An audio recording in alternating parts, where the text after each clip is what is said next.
And away we go. It is the BCJ Podcast presented by the Holy Grail right here on BearcatJournal.com. Get down and see our good friends at the Holy Grail on the banks anytime you are downtown, especially headed to a Reds game, any event that might have you down at the banks. Stop in, say hello while you're there. Get yourself a Cincy Light because the Holy Grail will donate an additional 50 cents of every Cincy Light purchase back into our good friends and partners at Cincy Reigns. So make sure you are supporting those that support us. Stop in and see our friends at the Holy Grail. They will get you taken care of. All right, let's get this show on the road. It is first show back, really, after a marathon on Monday. We've had a couple nightcaps. Aaron and George had George in the Jungle, but we are back to your regularly scheduled programming here on the Bearcat Journal Network. And we have a special guest because, well, we had 22 guests on Monday. And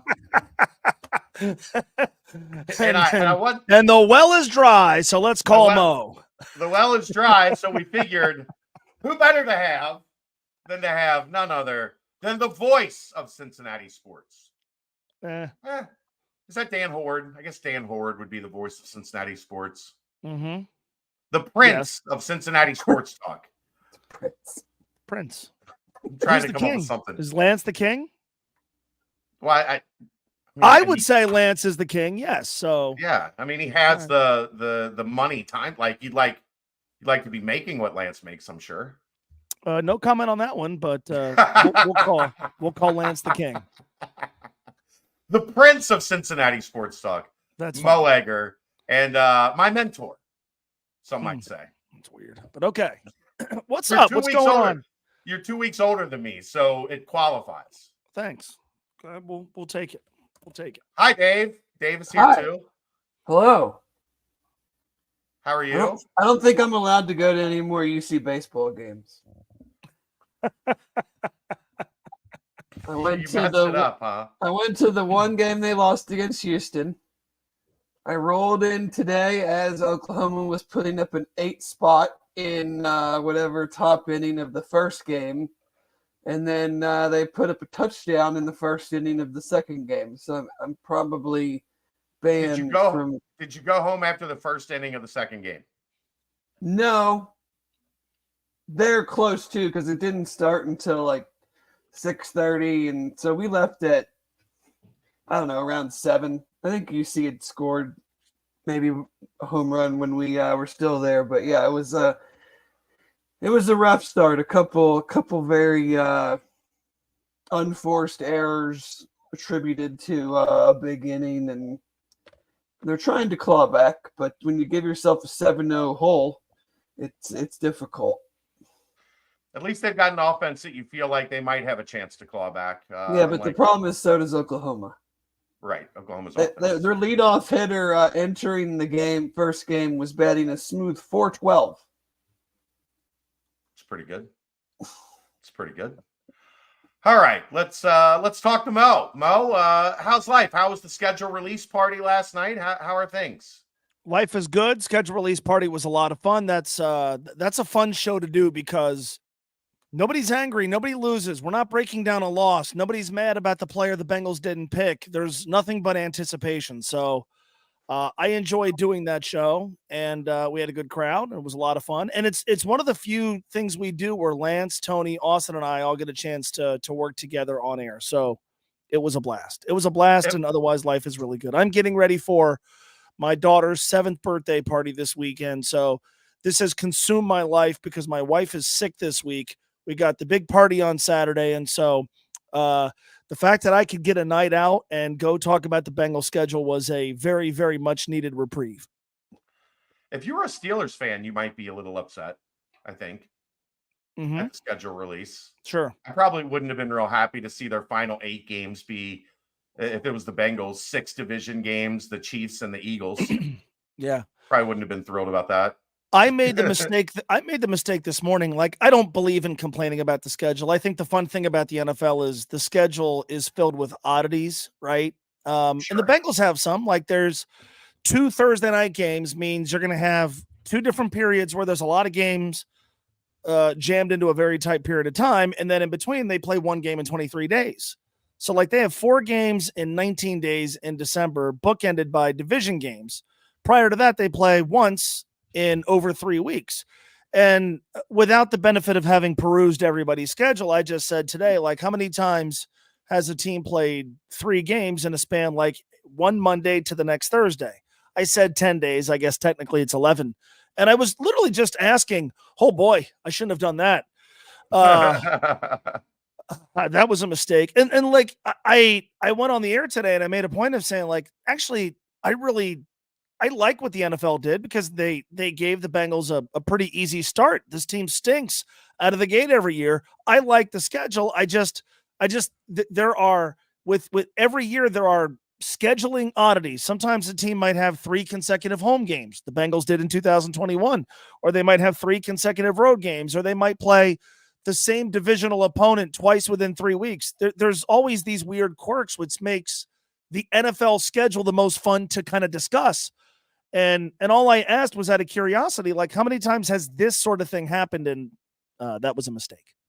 There's like 5 times this season, though, isn't there? Yeah, it's happening a lot. And I wish I would have known that before I posed my little query on social media, but I guess you live and learn. Geoffrey says, only complaint is no home division primetime game. There is one, isn't there? Yeah, Thursday. Cleveland, Thursday, the December the 19th. Yeah. Which Geoffrey also go ahead. just had a kid, so he's probably sleep deprived. I could tell you this, like the writers and stuff, this is the greatest schedule of all time because there's a bye the week before Thanksgiving. There's a home game the week after the weekend after Thanksgiving, no Christmas game. They don't have anything between their game on December the 19th and then the following weekend, which they'll play either the 28th or 29th. So I could tell you the common theme among the people who covered the team was the NFL schedule makers are awesome. That's and I don't blame them. That's all they care about. And I would be excited if I were them too. Yes, I look at it from a very selfish standpoint. Like, how does this benefit me? Yes. You know, the players are getting paid lots of money to do these things. And I think the NFLPA should bargain a little harder if they don't like some of these setups. But the only thing I didn't like was I didn't love the way the road games fell because there's none that I really want to go to now because they're either Carolina, I was hoping was later, Titans is too late, Dallas is on Monday night. So it's like, I guess I don't go to a road game this year. So I was targeting Carolina and Nashville. I was hoping the Nashville game would be on a Thursday, right? Because then you could go, and then depending on what the Bearcats are doing, I could get an all-day Friday in Nashville. Hopefully after a victory, that would be awesome. It didn't work out that way. It couldn't have worked out worse if you care about college basketball here because it's the day after the Skyline Chili Crosstown shootout. And then I was hoping to go to Carolina. I missed both Belk Bowl trips because I stayed back to fill in for Dan for basketball. So I have not been to that stadium. So I was hoping to go to Carolina. We're in Lubbock on Saturday night. So I'm kind of curious. Be a tough flight from Lubbock to Charlotte. What's that? That could be a tough flight from Lubbock to Charlotte. I'm kind of curious how Dan's going to make this work, especially if that happens to be a night game.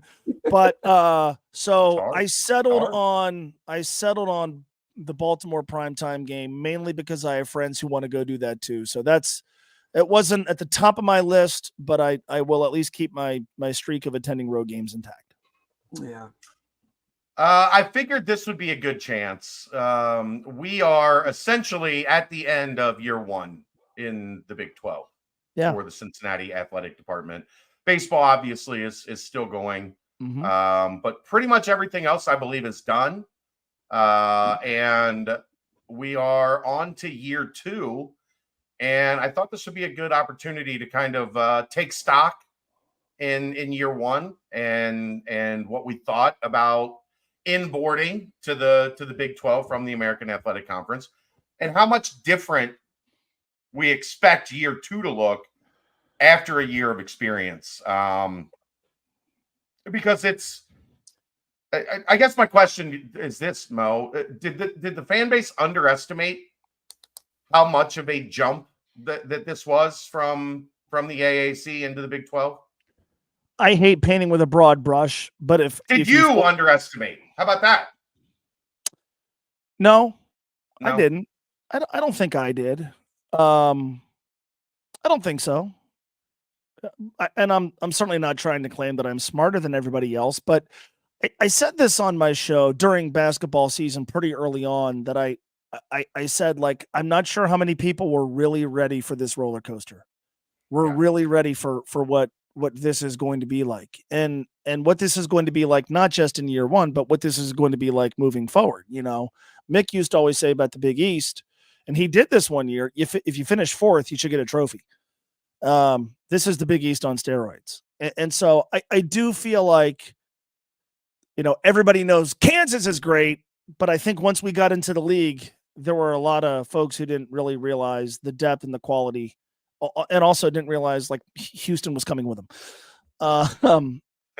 So I think from that standpoint, yeah. And then, you know, from a football, just it's two things that are really hard to overcome: a coaching change and year one when you move up a level. You combine those two things. I get accused all the time of like being a Scott Satterfield apologist. I'm not, man. I understand there's a great amount of skepticism and folks who are, you know, maybe still sitting on their hands, and it's going to require significant improvement for that to change for a lot of people. And I really do understand that, but which coach would have done dramatically better? I did this at some point during the season, and you guys could maybe fact check me on this. I think there were two coaches who in year one in their current job in 2023 had winning records. The guy at Liberty, and David, you probably know who the other one was, but I mean, Sportsman of the Year, Deion Sanders didn't finish above 500. So it's hard if you're a year one head coach. It's really hard when you step up the level of competitiveness. I think as the season went on, I think that Pittsburgh game just really fooled everybody in large part because how they won the game, they beat up Pittsburgh, and it's like, oh, cool, they can play Big 12 football. And then as you got to like Oklahoma State and West Virginia, not great teams by any stretch, but just physically superior teams. I think by then it was crystal clear to a lot of people that maybe had underestimated just this is real big boy college football. Nothing against the American Athletic Conference, but this is, I remember going down on a Tuesday to do interviews for the pregame show. And I can't recall who I was talking with, but I was talking with one of the offensive linemen, and I said, you know, blocking Big 12 dudes. And his response was like, well, you know, I have blocked Dante Corleone, but yeah, it's different. I mean, it's different. And I'm not sure people really appreciated that. I'll even admit that I'm not really sure I appreciated that until I saw it play out in front of me. But I don't know that folks were really ready for just, it's different. That's just different football. And the Bearcats, understandably, or maybe not understandably, just needed some time to rise to that level, and hopefully they do this year. I think a lot of it, Mo, like when I saw like Iowa State and Kansas, like we're not talking right. Oklahoma was a shock to the system. When you saw Oklahoma come out of their locker room and walk past us, and it was like, yeah, this feels like being at the Cotton Bowl and watching Alabama come out onto the field. In terms of the size and the length and just the way that they looked. But it was Iowa State and Kansas where I was like, these guys are still there's significantly more bodies that look just considerably different than what Cincinnati had on their sideline. Yeah. And then, you know, you add to that, they just, nice kid and all, they just weren't great at quarterback. No. You know, I mean, Emory Jones, it just wasn't it.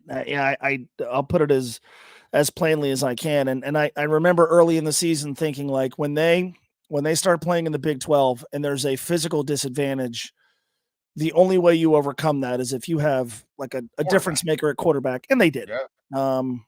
So I don't think anybody saw 3-9. But let's be honest. Most said what best case is they go 6-6. Well, if that's best case, then 3 wins or 4 wins was certainly within the realm of possibility, and they have to do better this year. We said here real quick, David, that 4 wasn't out of the realm of possibility. Like when we did our season preview, like there's a bunch of coin flip games. And if things don't go right for this team and they're on the wrong side of all those coin flip games, like 4 and 8 was not something that would have, I think, if we thought 4 was the low end, ending at 3 is not all that shocking. Sure. Yeah. I also hope that, we were there in 20 and 21, right? Which was awesome. But man, 2021, it was almost like people couldn't enjoy it because the anxiety over, what are they going to win by enough? Do they have style points? And I remember thinking, like, guys, this is supposed to be like the year of our lifetime. This is maybe never going to happen again. Like, why don't we enjoy the journey a little bit here? Like, this could be pretty fleeting. And that's before you thought Luke Fickell was going to go to Wisconsin. It's before we started to talk about the Big 12. And so this being the first bad year, 2022 was maybe a little underwhelming, but it wasn't a bad year. This being the first bad year, I wonder how many people thought, God, I should have maybe enjoyed the journey that was 2021 a little bit more, because I tried to tell people, like, midway through the season, like, buddy, they're 7-0. They're in the conversation. Like, they need some stuff to happen. It's really hard to do what they're trying to do. Stop stressing over garbage time touchdowns that the other team score. They're winning games, man. Like, it's hard to win. And maybe this year caused people to go back and go, maybe I should have looked at it from that perspective a little bit more 2 years ago, 3 years ago. I certainly enjoyed that season. I had a blast. I was not thinking about that stuff at all. No, and it's funny. Like, even people I know would get annoyed with me.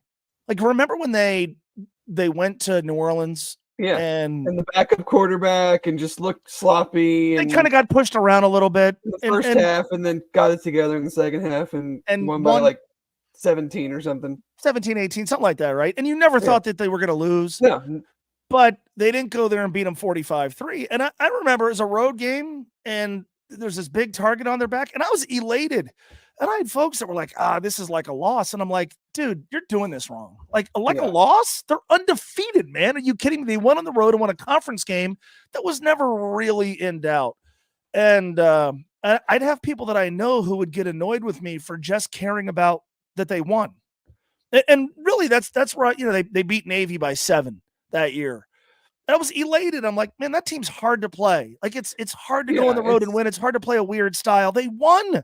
And that really wasn't a real triple option team. But that year, and then, just doing the show, it was like, late in the season, like, guys, they're 9-0, they're 10-0. They're if they win all their games, which is hard to do, and it's no guarantee they will. If they win all their games, they're going to be in the playoff.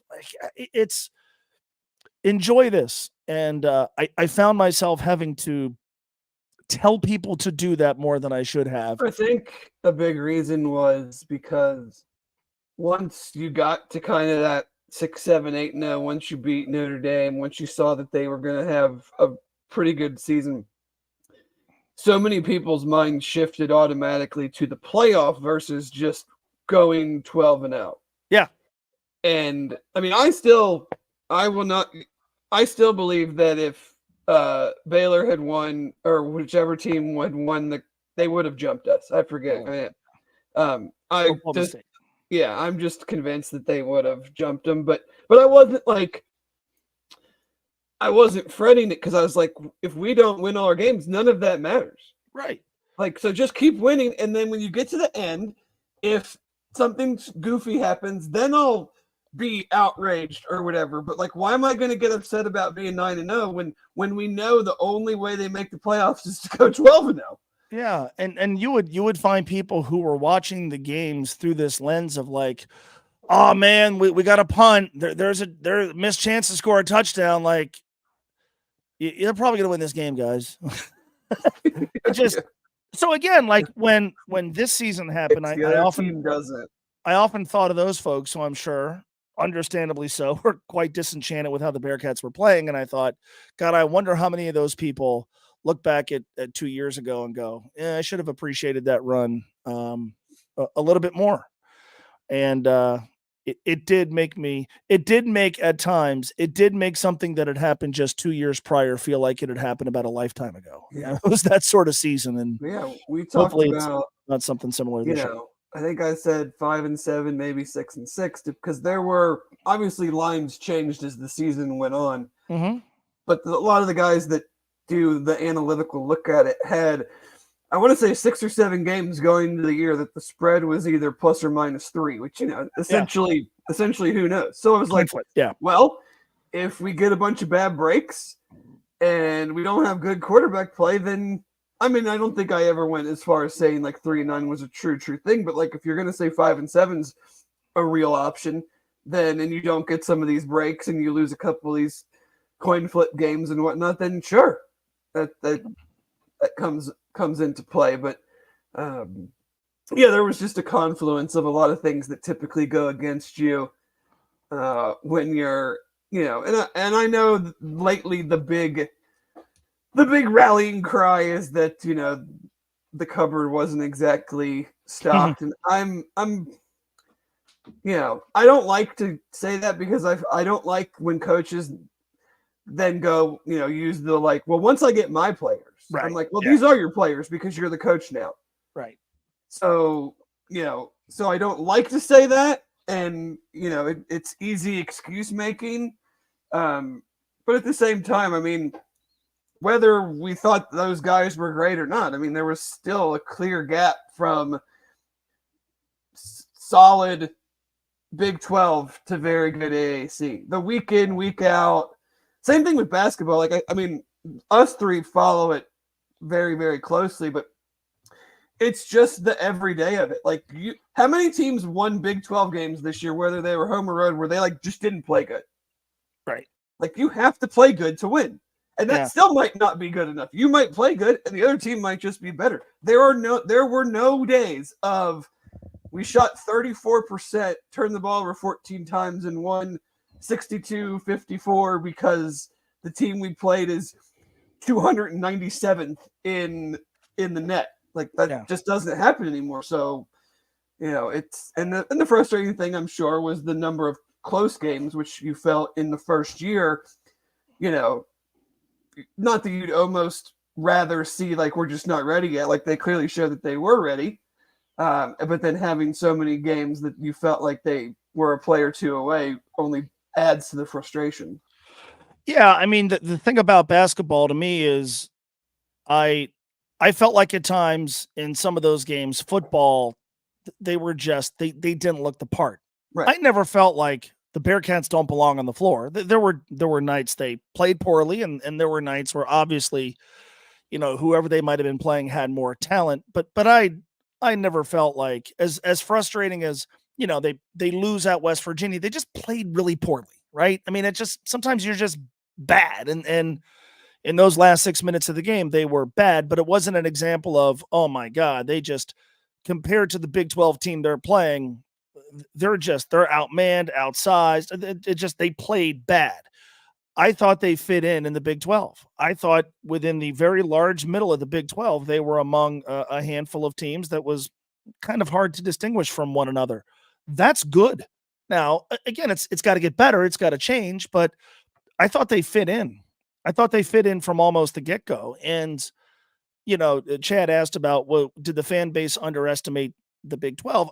I do think there are some who, again, they weren't ready for what the roller coaster ride was going to be like, because most Division I college basketball programs, the elite lose 2 or 3 conference games a year. Everybody else is always kind of in the middle, which is you're going to win your home games, maybe steal 1 or 2 on the road, and then finish, a couple of games over 500, have your name called on Sunday, and then, go from there. And I feel like UC, obviously we're in a different age because of the portal, but I feel like the Bearcats were close to being able to do that. And then from the moment the season ended to now, Chad, I don't know if you and I have even talked about this, but when they lost to Indiana State, I think a lot of us were doing like a mental, like, all right, in what order do I want to keep these guys, 1 through the bottom? Well, Nothing against the players at the bottom, but they're all gone. And the guys that you would have said, God, this guy's got to stay. They got to keep this. They're all still here. So, I'm pretty bullish on what might happen next. And I didn't walk away from the season itself displeased with how it went down. They were not as good as I would have hoped. They frustrated me at times. That Oklahoma game where they kept fouling guys from behind the arc, I still get mad about it.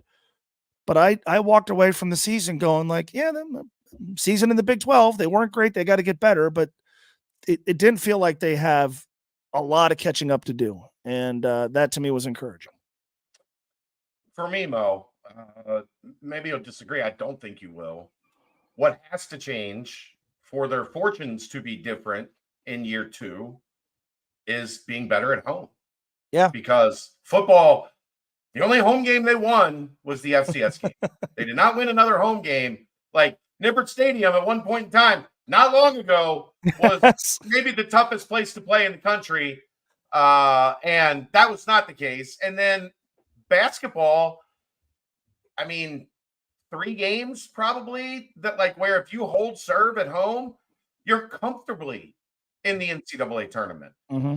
And, that part, I don't know where the disconnect came from, but they did. If I think of what went the most wrong in the first year in the Big 12, I would think for me, that's maybe number 1 by a large margin, because if you looked at the rest of, like, if you looked at the teams that had success, the teams that were at the top of the league, they were dominant at home. Now, they were better on the road than especially in basketball, better on the road than maybe many anticipated, because winning on the road in this league is so tough. But in year 2, I think that has to be priority number 1, is reestablishing Nippert Stadium and Fifth Third Arena as places that are really difficult to play. And if you want maybe the biggest proof possible, look at what baseball's done. Yeah. The reason that baseball is where they are is because they've been a major, major force at home. And don't look now, boys, but Oklahoma's lead is down to 9-8 in the 7th inning. Oh, 3-run bomb. Josh Cross is 19th of the year, I think. 18th of the year. For me, Mo, that's what, more than anything, that is what has to change in year 2 for their fortunes to change. They cannot be bad at home, and they were bad at home. Both teams. Yeah, I mean, in one of the football postgame shows after, pick your loss, they had lost a couple in a row. I said something to the effect of, Mo Egger at Nippert Stadium, where once upon a time the Bearcats won, what was the number, 35 or 34 straight. Tied for the longest winning streak. And now, their only win since last year is against an FCS foe. You're right about that. And the basketball part of that, it wasn't the fault of the crowd. I mean, those games were awesome. Like from an atmosphere standpoint, to have that every home game in conference play, to have what Fifth Third Arena was during those games was awesome. But you're right. I mean, the Texas game, the Houston game, the Iowa State game, Oklahoma State, which you got. Oklahoma State game is probably the most just irate I've been leaving a basketball game in 5 years. Yeah. Was like, yeah, there were way too many nights where I walked to my car fuming about the result. That has to change. I mean, you got to win your home games. And that obviously applies to football as well. Well, think about with basketball, how many, like what they did on the road, if they could have held serve at home. Yeah. Like how much different of a conversation we're having about that team. Win 2 of those games and they're a 500 team in the Big 12. Right? Yeah, if you beat Oklahoma State and Newman makes, I mean, it's not the free throws didn't cost him the game, but just say he makes the free throws and Texas doesn't make a 3-pointer to tie it and you win 2 more games, like you're probably a tournament team. Right. I also think, unfortunately, what kind of loomed over the start of Big 12 play was losing to that Xavier team. And winning at the Cintas Center is hard. Beating Xavier is hard. But I think there was a real sense of disappointment that, man, if you're ever going to get one there, this was the team to do it against. It was just not a very good Xavier team. I mean, I've said that on my show, and I can't find a Musketeer fan who would disagree with that. And, you know, I think if I said it, they would. They listen to your show? They claim they don't, but then when I say something, it's like but anyway, like I feel like just that, and to a degree the Dayton game, I think people thought Dayton was going to be better than they ended up being, but just all right, they've lost 4 straight. It's been forever since they've won at the Cintas Center. They didn't in a game that was very winnable against the team that lost to the likes of Oakland in their building. I think not picking that one off for a lot of folks, and maybe not for the 3 of us, but for a lot of folks, it just sort of soured the start of Big 12. Even when they beat BYU, it just so any frustrations you might have had with how they played in the Big 12 were amplified by the fact that they lost that game at the Cintas Center. And that may be an inaccurate way of looking at it. It may be an unfair way of looking at it, but they've lost 5 straight, which is well documented. Just people in my life and folks I would interact with, like there was like real anger over losing to Xavier this go around. And I think that seeped into the Big 12 season in terms of how people at times consumed year 1 of conference play in the Big 12. For sure. Looking back at what we saw at the end of the season, how bullish are you that things like Simas Lukosius taking a next step, that Jizzle James taking a next step, that Dan Skilling showing the type of improvement that he made over from beginning of the season to the end, where, you know, at times in the beginning of the season, if he didn't play well, it was a disaster. And at least as we got to the end of the season, when he had his bad games, they were still productive, I guess. Yeah. Like there were still, you know, positives in it. How much do you look at what we saw from them, you know, basically the last 2 regular season games, the Big 12 tournament into the NIT? It felt like this team kind of took a leap, and you're now returning almost that entire core. Yeah, my brother-in-law and I were talking about NIT Jizzle. Do I get NIT Jizzle in the regular season next year? If the answer is yes, I think we're going to have a lot of fun. Yeah, again, it sort of comes back to, you know, in this day and age, the season ends and it's like, okay, who's coming, who's going? And, you know, as I said before, I think most of us, if we were to like write down all the players' names and order of guys that we wish would stay, the players at the top of the list all stayed. Maybe I'm in the minority. I like Simas Lukosius.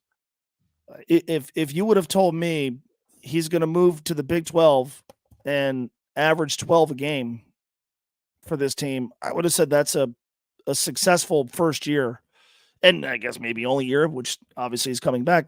That's a guy that's going to help them. And he made so many big shots. You know, I know he missed the shot against Baylor, but he made so many crucial buckets this year. I like him. And then I think Dan Skilling's. I think Dan, he gets a bad rap because his mistakes, they're loud mistakes, right? Like his turnovers are loud turnovers. I got a really good glimpse into a kid that I think is just, with experience, becoming a really good Division I high major basketball player, and a guy that I cannot wait to see what he does next year.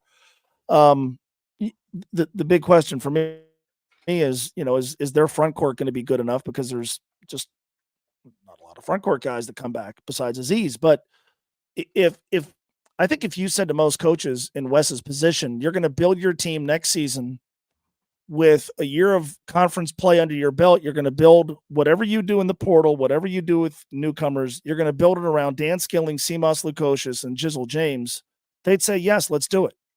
Who would say no to that? And so I can't wait.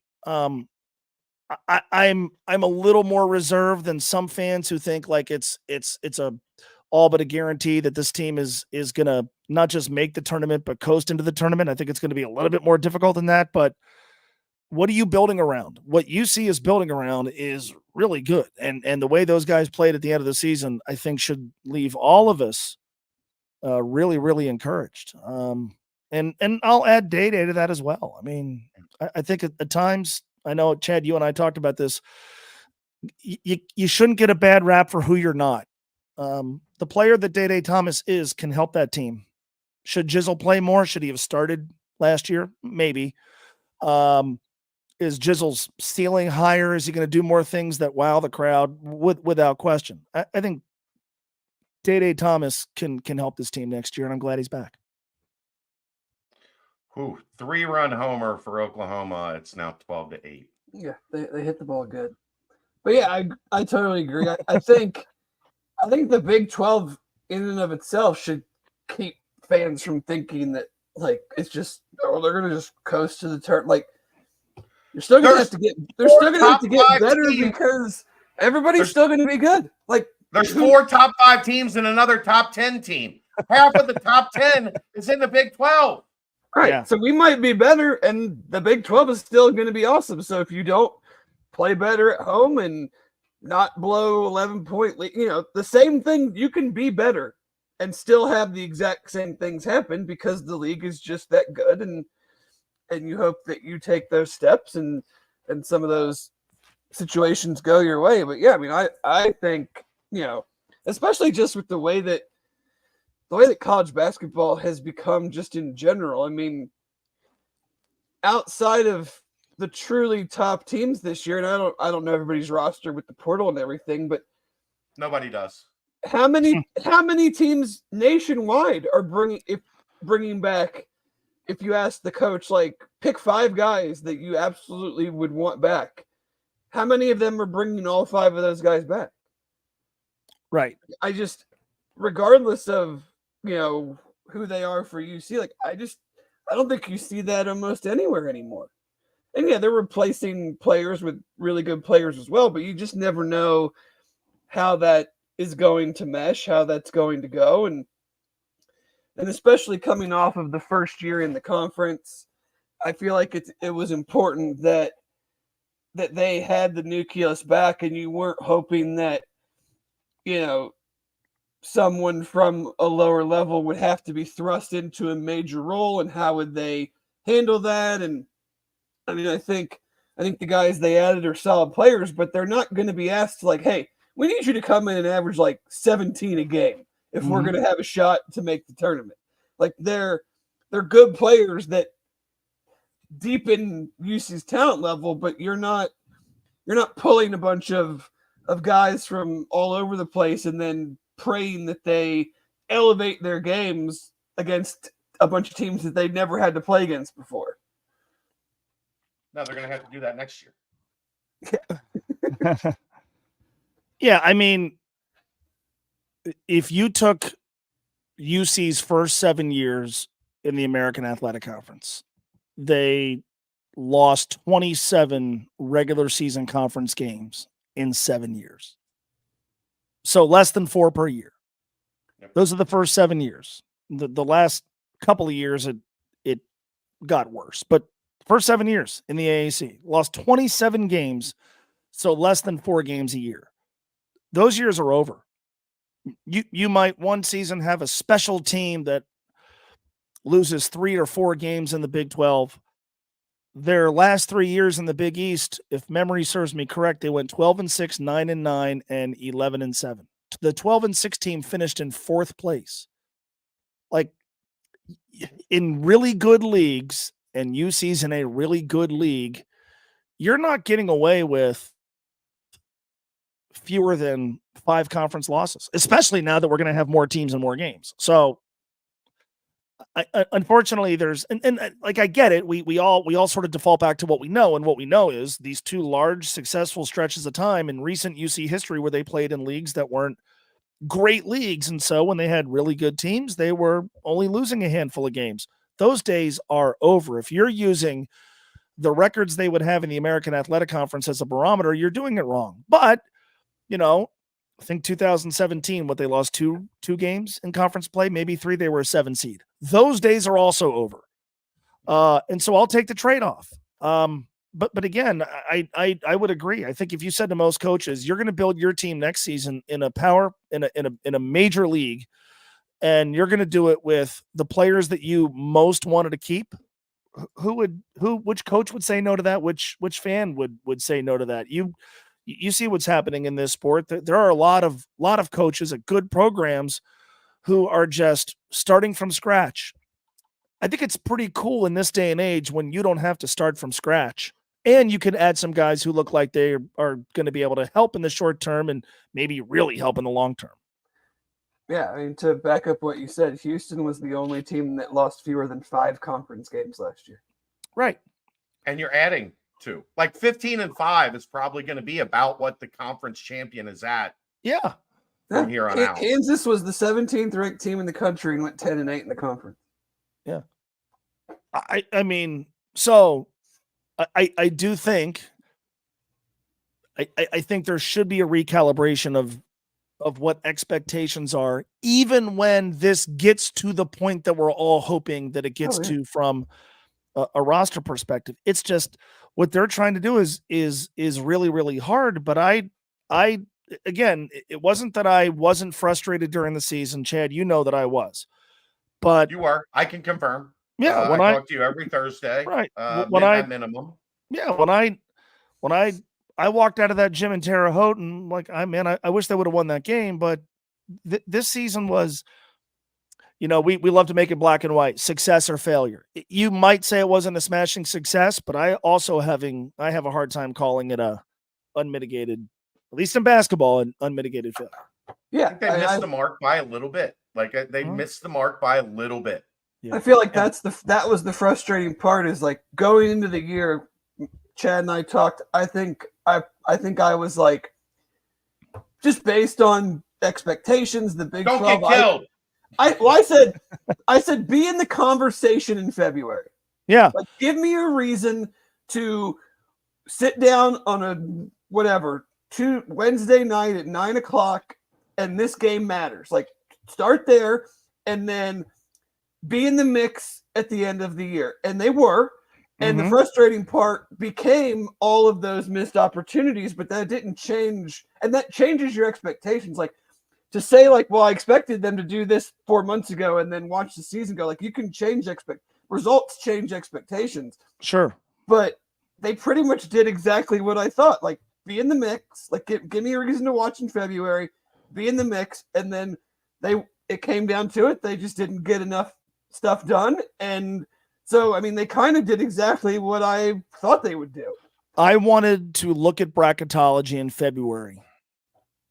And the last few years prior to this year, I had not. Didn't care. That doesn't mean I didn't care about the tournament.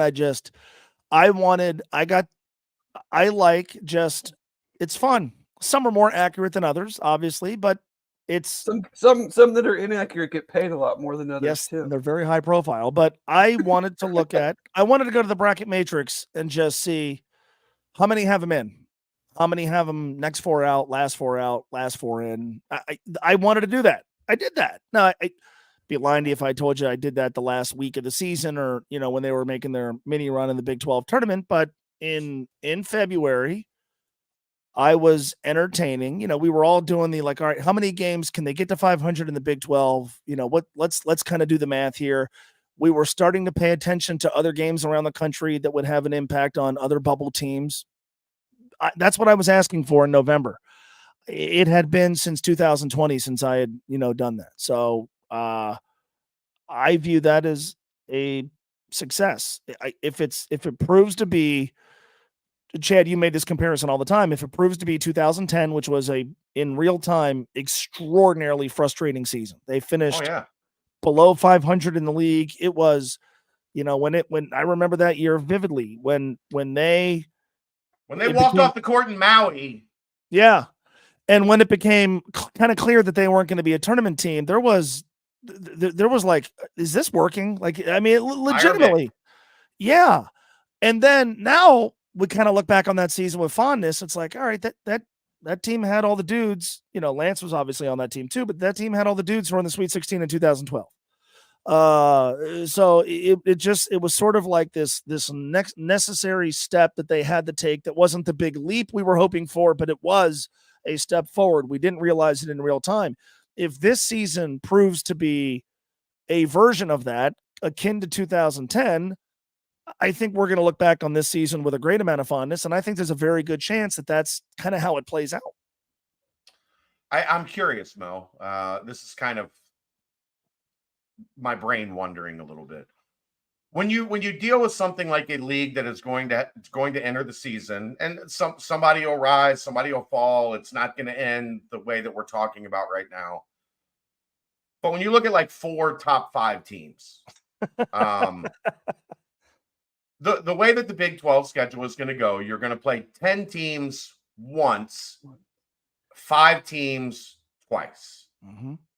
So if we get into this window where like these top 5 teams are in the 10-team window where you're only going to play them once, would you rather it be playing them at their place and maybe getting a loss out of the way, or playing them at your place where there's a very real chance you can lose a home game, which in this conference is very detrimental to your success? Mm-hmm. But you might get a top 5 scalp. You might get a top 10 scalp, depending on how it goes. When the schedule releases, when the matrix releases next month or July or whenever that comes out, would you rather play the majority of those top 5 teams if you're playing them once at home, or go to their place? You get a chance for a quad 1A plus win with a top 5 road win, but if you lose, nobody really blinks that you lost at Houston. Mm-hmm. Which would you prefer? That I'd rather go on the road and have it not hurt me. Yeah, and get to enjoy the benefits of pulling off the upset. I'm the same way. I always look at it as what's my best opportunity. Like, who did you beat is always like, everyone talks about losses. I always look at like, who did you beat? Yeah. And if you've got even if it's 2 or 1, like, oh, they went on the road and beat Iowa State and whoever was named Arizona. Like, holy, like that carries way more weight. That's right, boys and girls. We're in a league with Arizona now. Yeah, give me the opportunities to get the road wins, like, because in the Big 12, everybody you play is going to be pretty good. So like your home wins will still be good home wins, even if they're not the best of the best in the conference. So give me the chances to beat the best on the road, because that'll carry way more weight. Yeah, I want the opportunity for the big prize. The big prize is a road win over a top 5 team. There's nothing better in the sport. There's nothing better. I want the opportunity for the big prize, and if I don't get it, I've lost some house money. Provided that the flip side would be you get the opportunity at home, which should increase your chances of beating that team. Sure. And if they got 5th, 3rd back to be in this place where they never lost, maybe my mind would change. but that's not it. So yeah, I'd rather roll the dice. Let's do it. Let's go on the road, and I get a chance to enjoy the immense benefits of a signature road victory. And it doesn't cost me anything if I lose. But they do then have to take care of business in the teams that are going to come to 5th, 3rd. It's certainly not apples to apples, but I mean, 21 football, like going to Notre Dame and winning. Not that it would have been amazing, like the atmosphere and the after and everything at Nippert would have been. They got in because Notre Dame was number 5, right? Like, and they beat them at Notre Dame. Would have been amazing. So I'm not saying like, but going there and winning, like as a fan who was there, was like that was like that was the best. Like, yeah, beating them on the road meant, in the eyes of the people that it supposedly mattered to, carried so much more weight than if they would have beat them at home. Yeah. Especially because they went on to never lose again, right? I mean, we all said it that night, like, well, we're all going to be big Notre Dame fans. Yeah, I couldn't agree more. Again, if they get one shot at Houston next year, one shot at Arizona, that type of team, and you take advantage of it, it carries all year long. And if you don't, you don't. But I do agree. I do. Also, most anyone else, most everyone else playing those games will be in the same situation that you ended up being in. Mm-hmm. It's also the first thing they talk about on your broadcast. That's the Cincinnati team that went to Houston 2 weeks ago and won. Right. Yeah. And that sets a narrative that if the committee is watching, which they say they are, like if they hear that for 3 weeks in a row, that helps set your narrative. Right. So, yeah, I think I'm in that boat where I'd rather have the more manageable 5 games at home and then 1 or 2 swings. Now, it's inevitable. They're probably going to play Houston twice. Like they just, look, those were the top 2 teams in the American Athletic Conference. Like I'll take a win against Houston, like literally anywhere at this point. Right. Yeah. Yes. In a parking lot in Sandusky. Yes. I mean, I don't care. Just beat them somewhere. Right. Yeah. Yes. Mo, that brings me to one other thing. Something Paul Dehner Jr. wrote. It might be 4 or 5 years ago now. Has stuck with me, and it probably will never leave because it was so profound.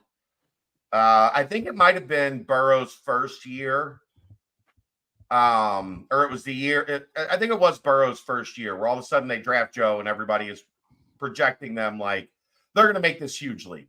Mm-hmm. And Paul wrote an article that was basically like, if they're going to do that, you need to ask yourself, do they have the talent to do that?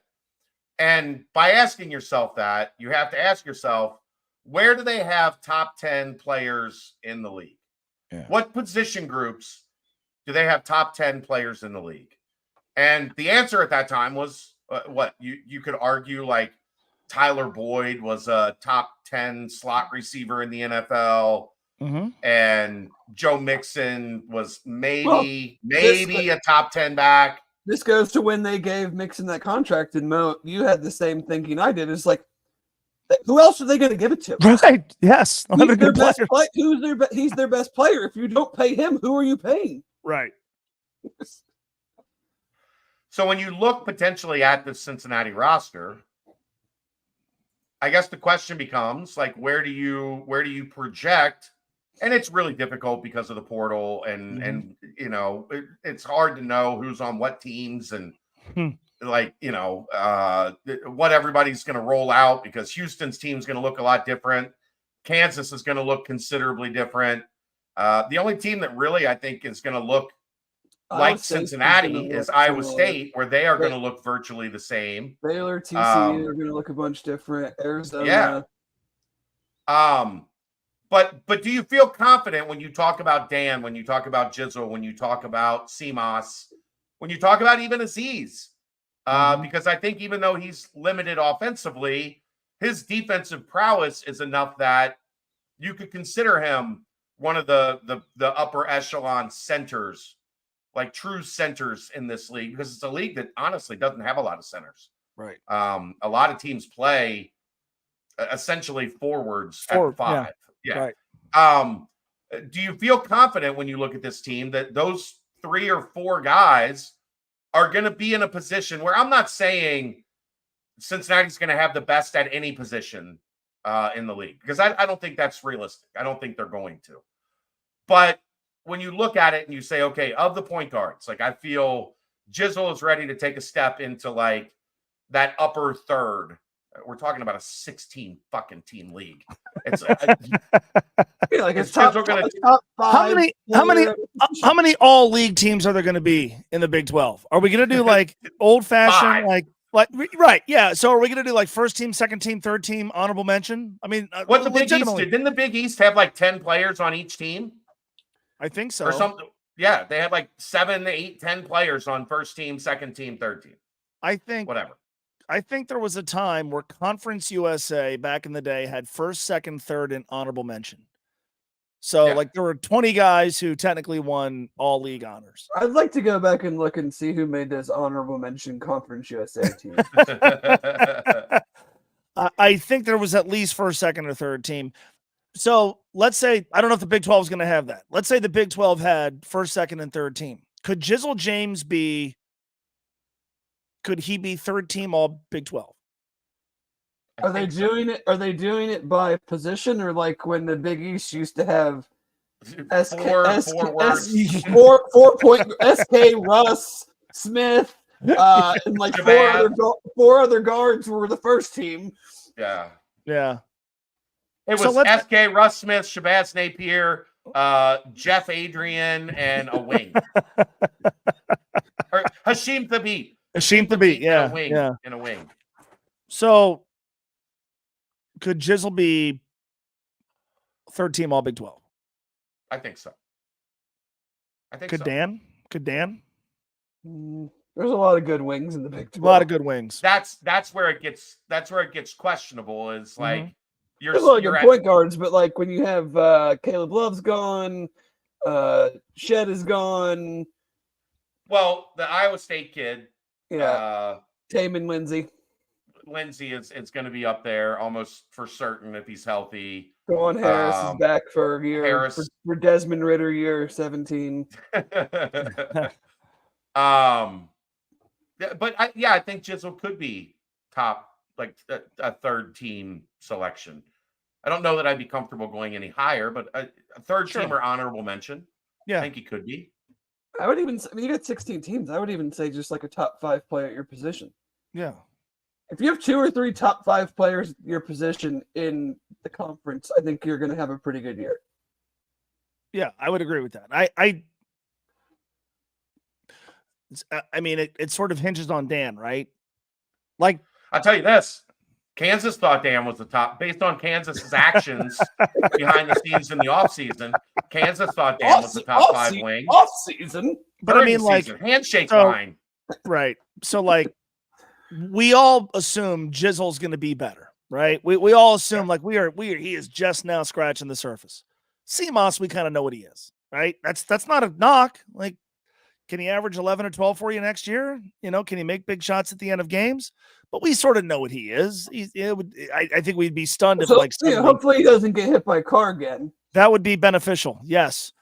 So in the middle is Dan Skillings, where none of us would be surprised if, holy hell, look at this, right, man? Look at this huge leap he took. Experience and another offseason and just more time in the gym, and just he's taken this major step forward. And I think none of us would be surprised if what we see this year is maybe only a slightly better version, right? I mean, every player has kind of a ceiling. I don't think a massive jump, Mo. No question. No question. Jump. No question. So the question is, how can much he do it again? The jump is? Yeah. Right. How much is the jump like this, or is the jump like that, which is still going to be pretty damn good? Right. So let's just say I think for him, the variance of his disasters to his good, if that can be closed, then I think that's where he makes a big jump. Yeah, I mean, I agree. Like, we say sometimes, like, how good you're good, how bad you're bad. I need as bad to not be terrible. We need sometimes, my brother-in-law calls them a mushroom trip. Like, you don't know. It's like, man, there's like a 5-minute stretch where I've seen the best of this dude, and I've wondered if this guy's ever picked up a basketball before. Those stretches have to go away. But yeah, like, we expect there to be just natural improvement. How significant is the improvement? If it's the same type of improvement we saw year 1 to year 2, yeah, that could result in a guy being among the best third of players that he what he does on the wing. But that's, to me, he's the wild card of the big 3. If we're gonna do the big 3 thing, Jizzle, I think we all expect to just continue to grow into the role of high-end college basketball point guard, hopefully for the entirety of his career at Cincinnati. And I think we go, boy, CMOS Lukosius, that's not a bad third best player or fourth best player, but We know who he is. What's Dan Skilling's? I think it's fun to think about, but if they're going to be significantly better this year, he has to be significantly better this year. And that is, it's a lot to ask. It's a lot to put on one guy, but I think he's capable of it. I mean, again, like what we saw at the end of the year was sign me up for that. There ain't no doubt about that. I mean, Yeah. He was consistent. He was confident. He played with a little bit of edge to him. And he didn't, I think more importantly, he didn't let, like, if he did have there were a couple games where he had kind of a rough start. Mm-hmm. And you were like, oh boy, here we go. Like Dan's going to do, like, what he had 1 point in a conference game. Was it the Oklahoma home game, maybe? Yeah. I can't remember which one it was, but one of the early conference games, he was just atrocious, and it was a close game. And if Dan was even average, like, you know, and I think that, Mo, that is a lot of, like, out of those three guys, a lot of what we're talking about is eliminating how bad the floor could be. Mm-hmm. Because there were games where the floor was as bad as you can get in a college basketball game, where you just didn't impact anything. Well, and what we saw at the end for the other team, right?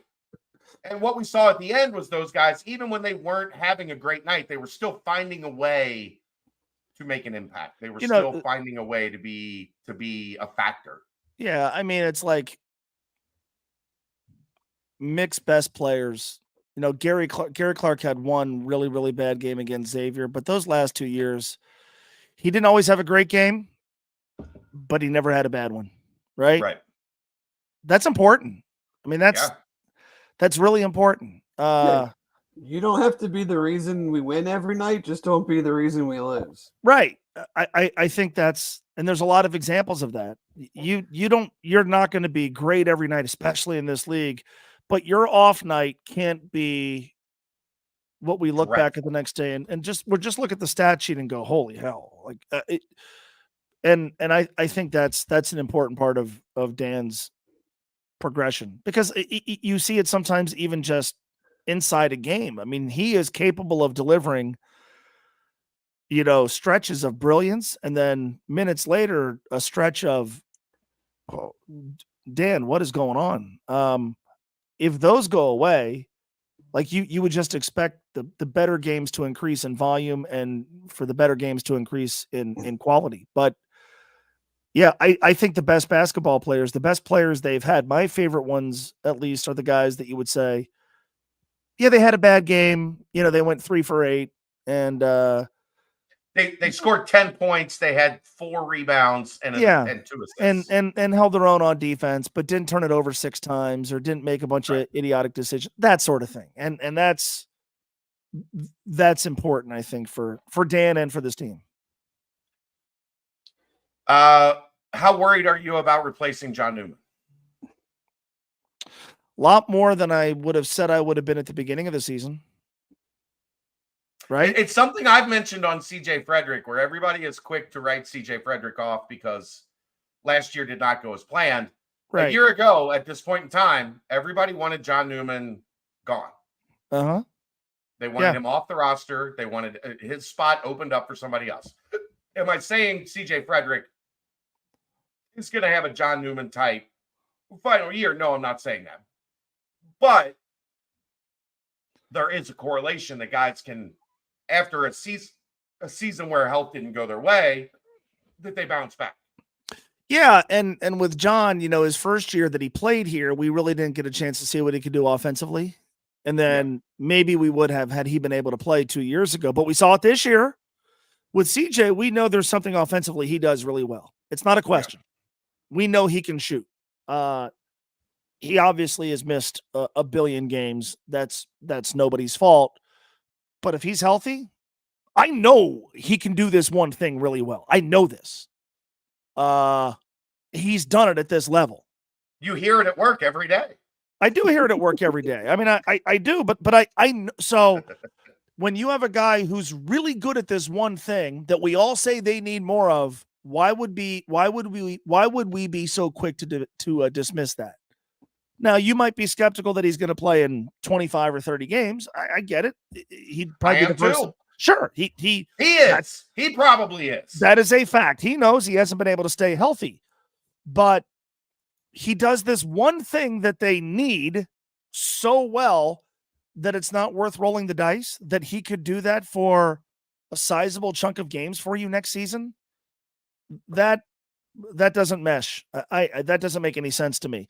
It would be one thing. And with John Newman, what we knew he did well was a little bit more difficult to define because nobody makes a big deal over perimeter defense. But when you saw, when healthy, there are parts of his game that we hadn't seen his first year.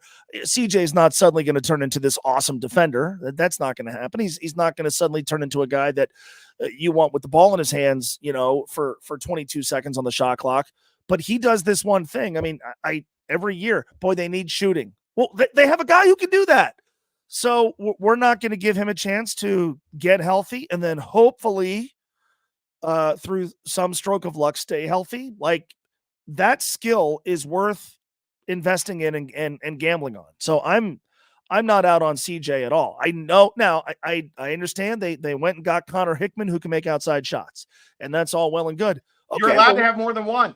Right. So, okay. So they might have two shooters. So they might have two guys that you could throw it to. And CMOS. Yeah. So you might have multiple guys that when the other team goes zone can make outside shots. You might have multiple guys that you could stick in the corner. You might have multiple. I mean, like, you might have multiple guys that you could put in a game when you need a three late and the defense has to figure out who's going to get it. So I hear this all the time. And I would get it if CJ was some punk. I know that kid. He's a great kid. He's awesome. Like he is. I've known that kid since he was in the 7th grade. Like, why? It would be one thing if you're like, God, he's just this rotten dude who's a bad teammate. Anything but.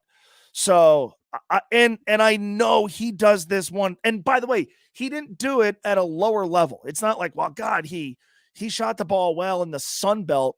He did it in the Big Ten. He did it, to a degree in the SEC. Right. So I'm not going to see if I can get 8 to 12 minutes a game from that dude, if he can stay healthy and maybe even more. That it's ridiculous to assert that they should send that guy packing or that you want him to leave on his own. By all accounts, he's coming back and I'm thrilled. Replacing John Newman's defense, though. It does not appear that they have anybody on this roster that you look at and say, go stop or go slow down an elite scoring wing on this other team. No. At this point. I don't know who that becomes. I saw a lot from Dan in his progression that I think it's in there. I don't know that he's ready to be John Newman. But I at least saw as we advanced through the season, he was no longer running around like a chicken with his head cut off. Yeah. He was executing assignments. He was doing what the scouting report called for him to do. But I mean, Jizzle has a long way to go defensively. Day, how much is he going to be in tandem with Jizzle where they're splitting the one? How much are you going to have him on the floor because his defense does allow you to be a little bit more aggressive? That changes how much Connor Hickman can play. What is Hickman like defensively? CMOS, we know that is not a guy that's going to go out and shut down Jacoby Walter. You're not looking at CMOS drawn on the chalkboard before the game. CMOS has Jacoby Walter, and we feel fucking great about it. That's not happening. But like I think it's an important question because I think we look at this. Fans watch offense because they know they generally have a decent idea of what they're watching offensively. They don't because they don't do it every day. Like, it's like asking a plumber to dissect what an airline pilot is doing, getting ready for landing. They don't know they don't have the skills to dissect that. People don't have the skills to dissect defensively what is generally happening. What I know is they had a guy last year that they said, go shut this guy down. And in general, that guy was quiet. Yeah. And I don't know if Dan's ready for that. How much do you have to play? We saw Josh Reed take a step there. Do you have to put Josh Reed in at times to do that? That changes the rest of the rotation. I was going to ask you, how good could Josh Reed be? It comes down to confidence on offense. Like, I watched that kid like in high school. Like, he was a really good offensive player. When I watched him last year, and to me, this is understandable. He was asked, well, actually, he forced his way back. He lost his spot, essentially. Mm-hmm. And he forced his way back into the rotation by being able to give John Newman a break, by being able to, if a second guy was heating up, okay, John's on this guy, we're going to put Josh in on this guy, and Josh could slow him down. But if he doesn't find confidence on offense, I don't know in this league how many minutes you can consecutively leave him on the floor. And that's going to be on Josh, where he has to get out of his mind that he is coming in essentially to defend. I'm coming in to do this defensive assignment. And all my job is on offense is to not screw up, is to not take an ill-advised shot or turn the ball over. And I understand guys being very cautious offensively when they're being asked to fulfill that role. So if your role is going to increase, he cannot be a net zero on offense because he's not fucking Rashad Bishop. Yeah. Like, you're not putting him in to erase somebody. So when he announced he was coming back, I don't want to say I was surprised. I wasn't. He loves it here. But so I'm like, okay. I went back and looked at like game logs. He had 12 games in the Big 12 where he played 10 minutes or more. And didn't score. I don't remember any of them. Yeah. Now, some of that. That's his role. That was his role. That's what he was asked to do. Right. So some of that is pretty good because I didn't do the old Chuck May shot. Get him out of here. Right. Because he was getting torched on defense or making mind-numbing mistakes on offense. Like there's something to that, right? It's okay. Guy came off the bench, played 10, 12, 14 minutes, whatever it was on a given night, and stayed in the game long enough because he didn't fuck up. Now that's good. At the same time, that's a lot of minutes on the floor that I don't remember you adding anything. So that's my question, because I never watched him. I never watched him and thought bad player. Never watched him and thought, not a Big 12 player. Can't run him off, send him packing, hope he leaves, that sort of thing. But when he said he was coming back, I also wasn't like, all right, here we, number 10's back. So he's interesting to me because if what I don't remember that's good continues, but I can get some stuff that I can actually bring up the next day because they stand out, fucking A, let's go. And the other end of it is if he plays another season and he plays the same workload and I don't remember any of it, that's not going to work. He is. That's why I asked, like, how good can he be? But like Wes publicly and even so privately, like, says great things about him. Incredible kid. Yes, great things about him. Which is awesome. He's an incredible kid that needs to average 7 points a game next year, Mo. Right. But if you said to me, you have to wager an amount of money that matters to you on, well, Josh Reed in Big 12 play averaged 7 points a game, I'm probably not going to make that wager because I haven't seen it. So I need more than just, hey, you came in and you guarded your guy and you got out of the way and didn't turn the ball over. Again, for the role he was asked to play last year, awesome. Now I need more than that. And I think you're being reasonable if you're at least a little skeptical that that's going to happen. I hope it does. I really hope it does. Yeah, because the roster, I think, is better and deeper now. And if Connor Hickman is solid and CJ is healthy, if he doesn't take the step offensively, just where is he going to get minutes? Yeah. There's more, not that they're necessarily the same position, but like there's more interchangeable parts now.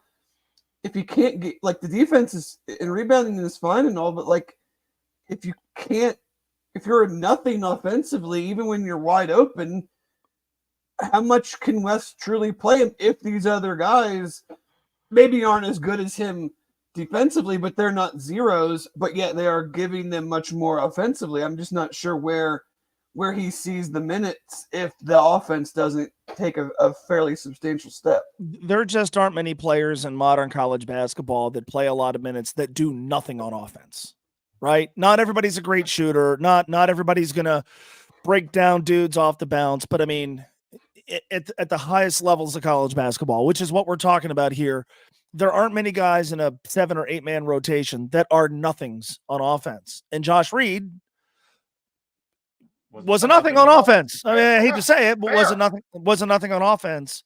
And so it was why it was surprising to me when I went back and looked, because I literally was like, God, how much did he play last year? And I was like, wow, he actually played a lot. I don't remember any of it.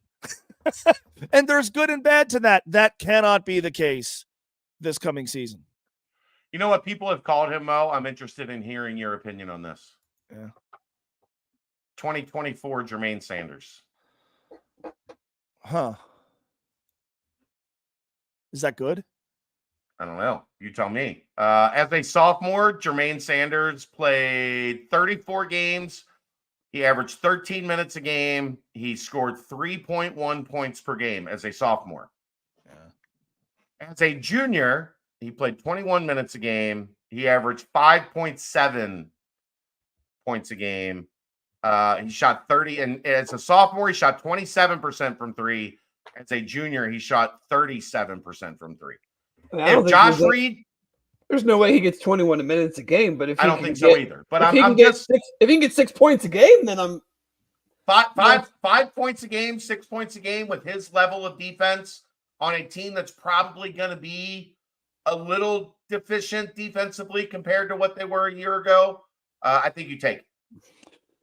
That means he probably hits 1 or 2 threes and makes a couple free throws. All right, so I'm looking at an offensive rebound. Yeah, I'm looking at Jermaine Sanders' numbers right now. His junior season, he averages 5.7 points a game. Yes. 3 rebounds. He made on average exactly 1 3. He shot just under 38%. Yeah. And he averaged in 21.3 minutes a half turnover a game. Dude, sign me up. Yeah. I'll take junior year Jermaine Sanders for junior year Josh Reed. Yeah. I mean, I had to go and look that up, but yeah, and he came off the bench every single game. So if Josh Reed does that and plays a comparable 13, 14, 15 minutes a game. Yeah, so Jermaine that year played 21-3. That doesn't feel like we're going to go that high with Josh, unless he's really was also good. The team that like everybody left, right? Like, no, that was SK's first year. That was SK's the first year in the American, SK's senior year. Where was Sean, Justin, Titus, and Shaq? Troy was a freshman. Kevin was a freshman. Yeah, G-Lon. But yeah, if I get some version of that where it's like, all right, he's contributing, let's just say if it's 13 minutes a game, he's contributing 5 points, couple boards, doesn't turn it over. It's a 3 every game on average. Yeah, they throw it to him once when he's open, he makes it. Guards his guy. Awesome. Great. I'll remember that. Like I will say Josh Reed had a good junior year. I remember that. Again, when he announced he was coming back, I literally was like, because I was going to talk about it, but I didn't want to say, yeah, he didn't play that much because, boy, that doesn't seem right. He played a fair amount, and he didn't sit. Right. So if you say to most fans, like, give me 1 or 2 things about every single player who played, not the guys who didn't play, but the guys who played, with almost everybody. Someone will spit something out with Josh. Not many will. You know what they would mention? Air balls. Too many air balls. Air balls, yeah. He airballs like too many I said this to a friend of mine. I go, I still think of Josh Reed as the guy that Wes Miller played golf with on his recruiting trip. 2 years in, the first thing I bring up should not be what you did on your recruiting trip. So it's got to get better. Never forget Terry Nelson's reaction when Josh said he played golf with Wes on his recruiting trip when Josh was on Wes's coach's show. Right. And Terry was like, "Oh, you say shrimp, not scrimp, right?" And I was like, "You can't say that on the radio."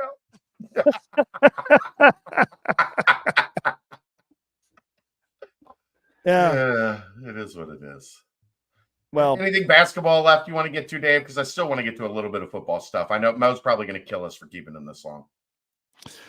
I'm not going to kill you. My wife will. I'm sorry. We have a 7th birthday party. Find us first. You're not going to get anything done at 10 o'clock at night. Well, you haven't. That's when Mo works. Yeah, you haven't met she's off tomorrow, so we are getting stuff done tonight. All right. That extremely long basketball segment brought to you by our good friends at Turtles Brew. 6% ABV, 0 sugar, 0 carbs, gluten-free, bourbon-infused sweet tea. They have lemonade tea, strawberry mint, cherry lime, raspberry peach, orange vanilla. There's over 100 locations in Ohio. Visit turtlesbrew.com for more information and locations. A portion of the proceeds go to save the sea turtles. And now they're in 12-ounce pouches. You can buy them in 1-pack or 5-packs. Mo, have you ever had a Turtles Brew? I have. I've met the guy who sells or makes Turtles Brew. We've met Turtle. Really? Yeah, he came on one night. It's good. It's really good. Football. Before we get you out of here. Is it just obviously the defense, a million new players, a new defensive coordinator. There's so much about the defense we don't know. How much of it is Brendan Sorsby a next level quarterback, or is he not? Yep, that's all of it for me. I hate to say it. That's it. Stop there. But it's true. It's true.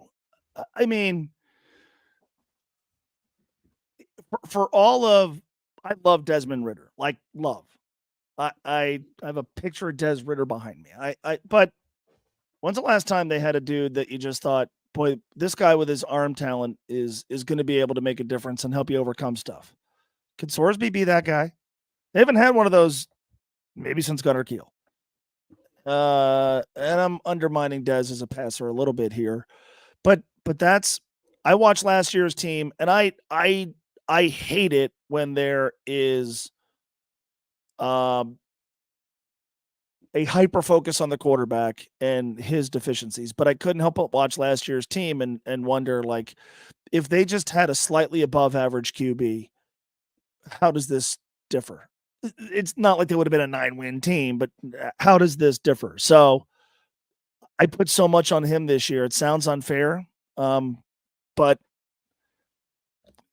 that's what it comes down to me. Do they get exponentially better quarterback play? Do they have a guy who can make a wide variety of throws, and can they expand their playbook from what we saw last year because they have a guy who can make a larger variety of throws? I think that's the point, that it's hard. I think it's harder to capture in season, but I think looking back, it just felt like come Saturday, and especially even when they got down a touchdown, I'm not even talking about like towards the end of the year when things got out of hand, like the offensive playbook was so limited. Mm-hmm.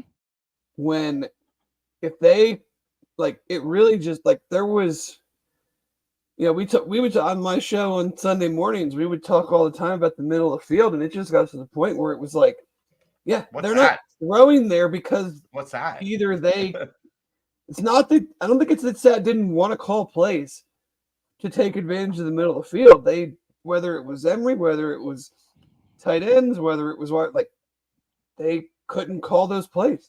Yeah.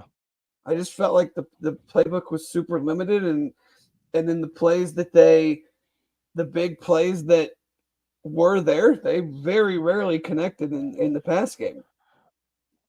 It just felt like a team that if you got them down 10, oh yeah, it was ball game. Mm-hmm. You know, it felt like you a said team. 3 wrong. Because 10 was one possession away from being 17, and then it was curtains. You felt like they were easy to defend as is, and if you built a lead on them, they became even easier to defend. I think that's the best way to put it. They just all season long were really easy to play defense against. It looked to me like really easy to play defense against. That's not just the quarterback, of course, but you can suddenly become a lot more difficult to defend if you're quarterback. And I don't like picking on Emory Jones because it seems gratuitous, but he had major deficiencies on a team that also had major deficiencies, and those get amplified when you're a quarterback. And so can Brendan Sorsby be significantly better? If the answer is yes, and now the playbook can expand, and now you're maybe equipped to win this sort of game where you fall behind early, or you have a guy that you trust late in the game. If you have, hey, we've got to throw it here. We have no option. Can this guy go and do it? It was interesting when the season started, we thought like their wide receivers, Chad, you and I talked about this, like they might have some dudes. We never got a chance to see it. Never found out. I don't think they did. I think they had Xavier Henderson. Dean Wiggins was a major disappointment. Agreed. And for as many good things as Braden Smith did on offense, his special teams blunders made me want to forget that he ever existed.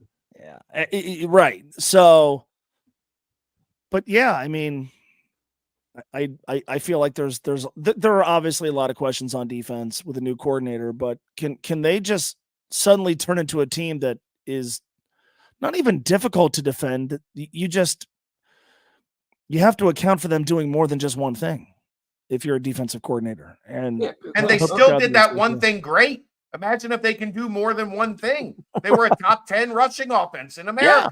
Yeah, exactly. Yeah. Well, yeah. Over the course of the game, you're just not going to put enough drives together that are run based, that take 10, 12 plays and cash them all in without being some level of threat. Not at this level. No, not at this level. And I think there was a lot of, and I'm sure I was guilty of it too, but there was a lot of hoping and wishing. I think with Emory, we and people would talk about how much of a disaster the Arizona State situation was. Mm-hmm. And I mean, he was a fifth-year guy that was the same pretty much the last 3+ years of Florida his moved on. Florida moved on. They went in a different direction. Anthony Richardson beat him out. Then he transferred to Arizona State and essentially got replaced there. Like he was exactly what he was for the reason it didn't really work at the 2 stops before UC. So I think that's not that it means anything, but like Brendan Sorsby showing glimpses and producing for an offense that was not great in the second half of his redshirt freshman season is totally different to me than bringing a guy in for his 6th year of college football and thinking that you're all of a sudden going to get something you haven't seen before. I think just the opportunity there for him to be someone different just from a sake of never really playing, and then showing that he could do a few things, and now where is he now is still a pretty young player. And the fact that Lincoln Riley was interested. Yeah, that guy's got a couple. Not enough people that know that. He's got a couple Heisman Trophy quarterbacks that he's worked with. The last weekend of the transfer portal period, Lincoln Riley tried to get Brendan Sorsby to go visit USC to try to flip him from Cincinnati, and Sorsby fortunately had already moved in here and decided that he was not interested. That at least tells you that the people that know what they're talking about think this kid has talent. Yeah. Are there flaws? Yes. I saw in spring there were some some areas that are like, he's still going to need to improve there, but he was really good in the spring. But you understand that because he's a redshirt sophomore. Right. Who's probably the starting for the first time, like with a full season. Indiana fired their offensive coordinator, like their head coach ended up getting fired. Like, it's not an easy situation to go in, never playing before in the middle of the season, go to Penn State, have a really good game at Penn State. Like, it wasn't like he was playing mop-up duty and not playing well. Like, he was playing mop-up duty within their season and performing for what you would expect someone in his situation to be able to do. Yeah. I guess the question with the defense, Mo, is how confident are you that Iowa State's defense will translate to here? Because the reason that Iowa State has been somebody that people talk about in the Big 12 over the past 7 years is because of this variation of the 3-3-5 front where they play three safeties and make things a little bit more difficult to read for quarterbacks. They have been great. Iowa State was great at linebacker when Tyson Veit was the coach of the linebackers there. He's not coaching the linebackers here. But where is your confidence level that this defense that has kind of been the best defense in the Big 12 for almost a decade, that system translates to here? Marginally confident because I saw what Iowa State did firsthand when they came to Cincinnati last year. Now, much of that, I guess, could be attributed to we didn't have a quarterback. The offensive deficiencies that we just talked about. But as I think about that game, I also think about how it looked like it was the first time, like Iowa State was physical, but it also felt like they confused the hell out of Emory, and whatever UC was trying to do was thrown out of whack by that. Maybe that's an indictment against Emory Jones, but I think it's just more of a reflection of how good that scheme is. I have all sorts of questions about the secondary, but scheme itself, it worked in the Big 12, and what I saw up close was one that dramatically confused Cincinnati's offense. And when you're already talent deficient, being confused is not a good thing. Yeah, new in the secondary doesn't automatically equal better, but man, it couldn't really get much worse. Right? Yeah, that's the thing. I mean, it has to be. It almost better by default.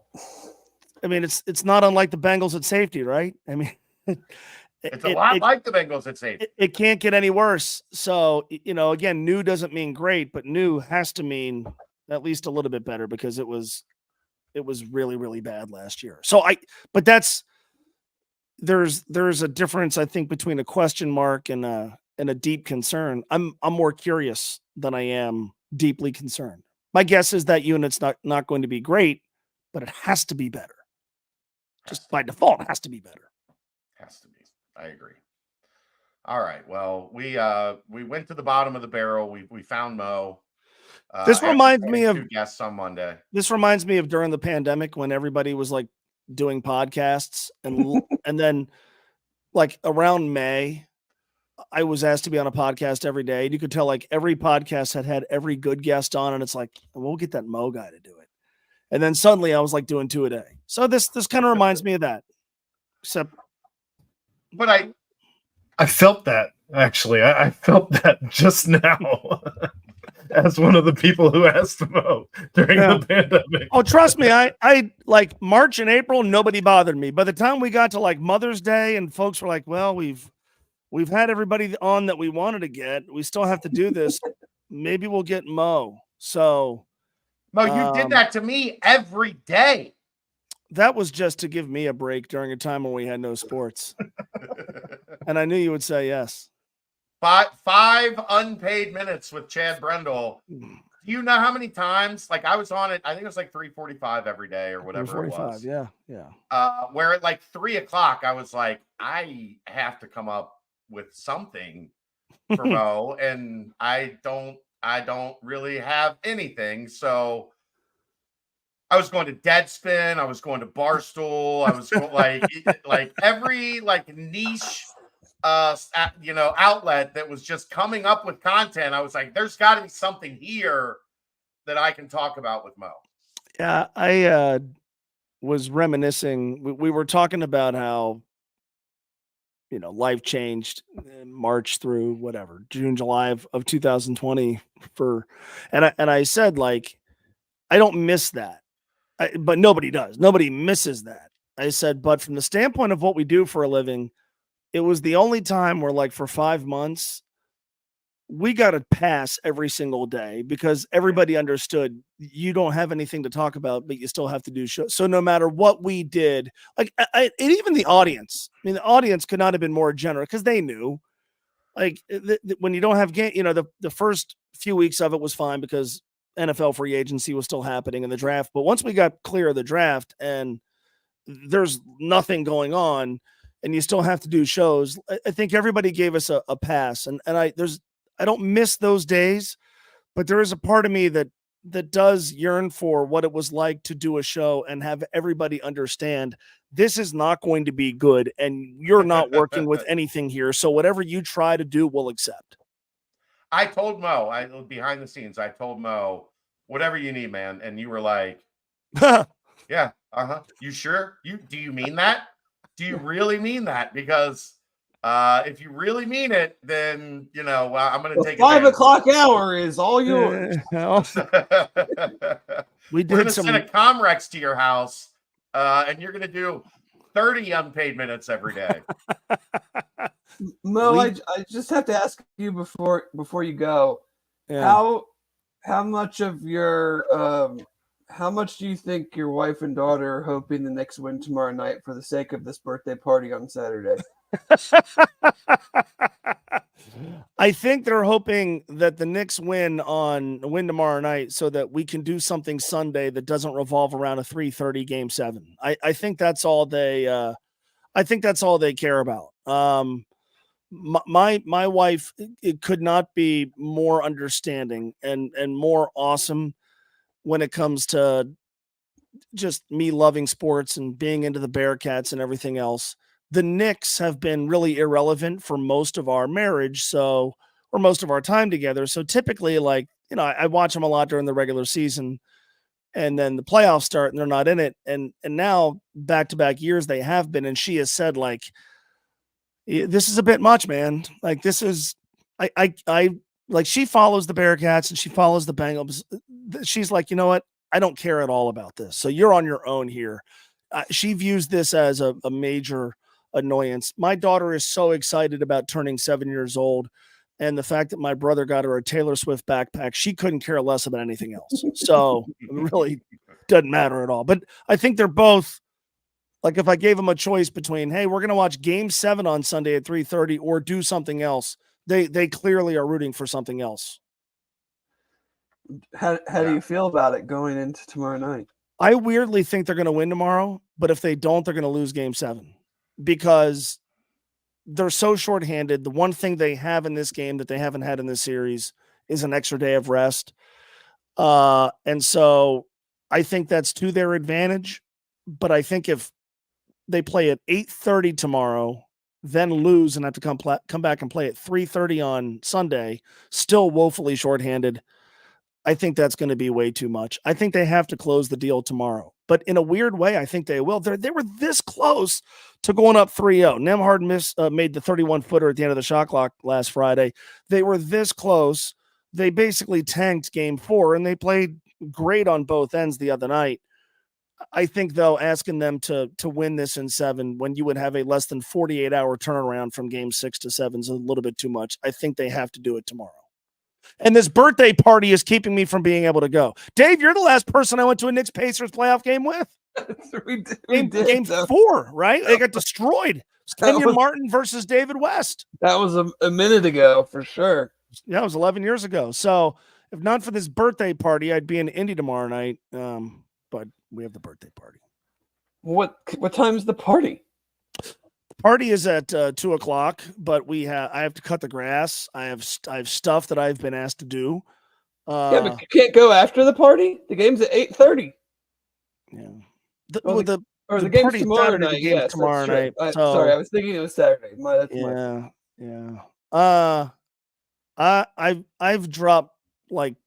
I've dropped hints that it'd be kind of cool to go to Indy, and either she doesn't care or they've not. Great.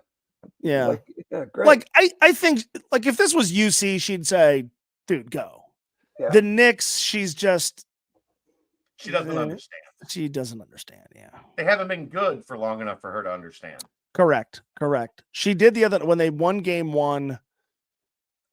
She was upstairs in bed trying to fall asleep, and she texted me, "I think you just woke up the entire neighborhood." So, we'll see. If they win tomorrow night, I'll be a very happy young man. There you go. Well, thanks for wearing the home field apparel. A long. Oh yeah, it's my favorite hoodie. My favorite hoodie. Best. Is it not? It's my favorite hoodie. The gray one is my favorite. Mm-hmm. The red one is my second favorite hoodie. Yeah, and then my New Heights hoodie is third from Homage. But appreciate the love on home field. The Redcats fall 12-8 to Oklahoma in game 2, so need to get one tomorrow to salvage a game in the series and bolster their chances of making the NCAA tournament. The Reds, Mo. How much did that UConn fiasco hurt them? A lot, I think. I mean, right? Bases loaded, no outs. Yeah. Down 1-0. How do you not play that inning out? Is it like Major League Baseball where if it gets through 5, it's an official game? Yes. And there was no thunderstorm. Like it wasn't like the skies opened up. And how do you not play that out? 45 minutes, it didn't rain again. How much did the game matter to UConn? Not much at all. They're a regional type team. Like they're going to host a regional. Like it didn't matter to them at all. Yeah. So does it change if that game matters to UConn? I mean, it's supposed to be on the umpires, right? Yeah.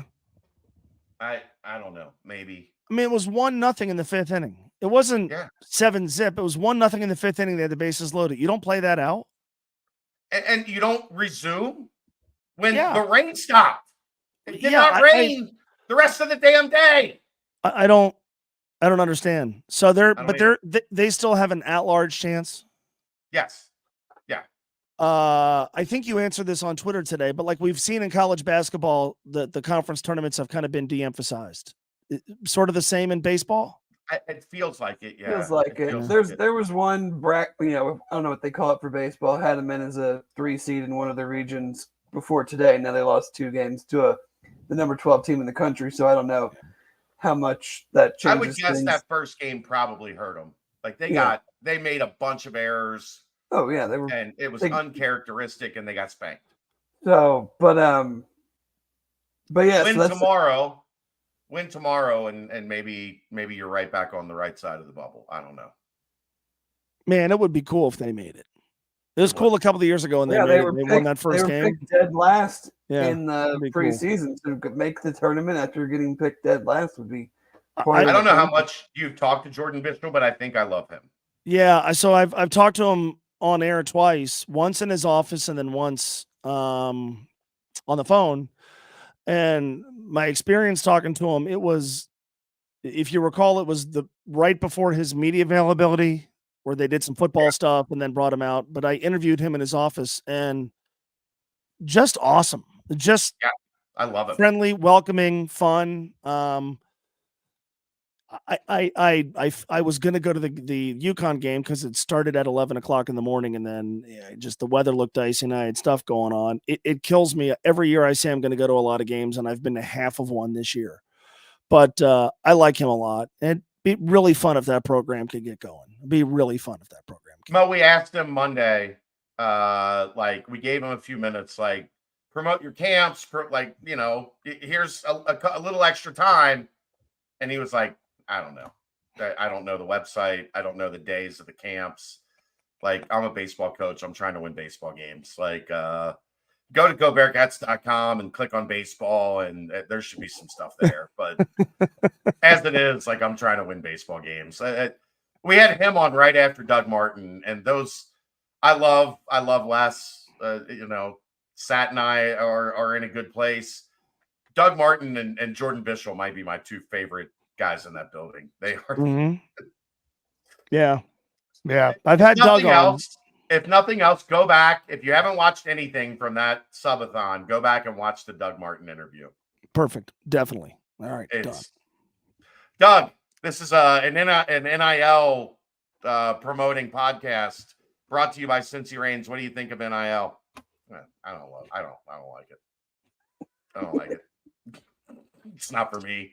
You have to appreciate the honesty. You have to appreciate the honesty. It was so good. All right, let's get out of here. A huge thanks to Mo. He gave us way more time than he should have. And I tell your wife I'm sorry. All good, man. No problem at all. Thanks for having me. We'll do it again. All right. There you go. That's a wrap. Thanks to the Holy Grail. Thanks to Turtles Brew. We'll see you next week. That is the BCJ podcast right here on BearcatJournal.com.